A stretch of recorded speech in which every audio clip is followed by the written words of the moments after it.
Welcome. I've been real excited to do this next video with this stacked bar because it's a little bit tricky until you know the trick, and then like anything with magic, it's pretty simple.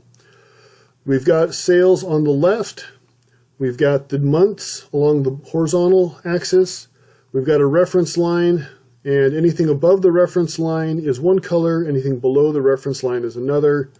We've got it set up as a parameter so you can change it to 55 or to whatever, and boom, it changes automatically and looks great. Now what I want to do is I'm going to walk us backwards a little bit. Here's the graph.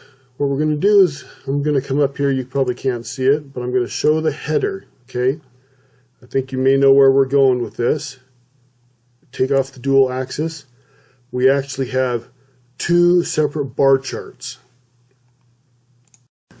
Okay, now I'm going to walk, we've opened it up, so now you can see the different pills, and now I'm going to build it up for you. Okay? First thing we're going to do is we're going to bring the order date over, and we're going to change that to months, because that's how we want to see the months. Right? Next thing we're going to do is we're going to bring the sales over, because that's what we want to see. You can see it's a line chart. Come over here, we're going to change this to bars.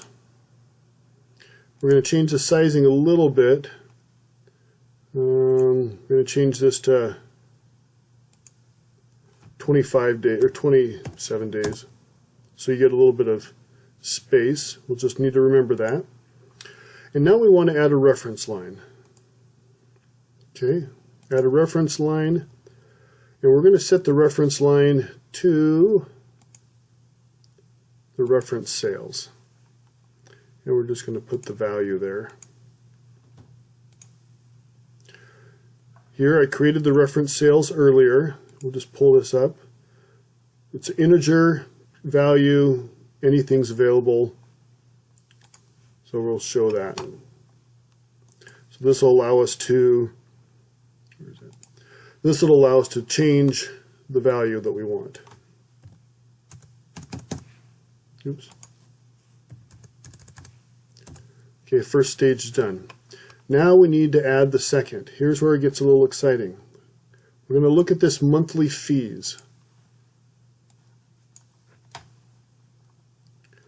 This is saying if the sum of the sales, now we can't just take sales because each day they have a different sales value, and no one day is going to be greater than our reference sales of 70,000.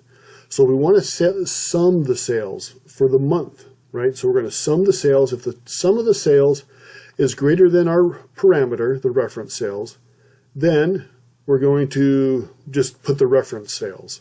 Otherwise, we're going to just have it equal to sales. And what that is doing, let's see if I can find a good place to put it. It's saying if the sales is greater than the reference line, just put the reference line value. If it's below that, then you're going to go ahead and do the sales. This is how you're going to get the shading for this bottom half. Okay, we're going to bring this over. You'll notice that it goes to an aggregate. We want the aggregate value. And now from here, it's just simply, we're going to dual axes. We're going to synchronize. And there you go. Hide that. And then you can hide the, let's see here, show this header, and there you go. Change this.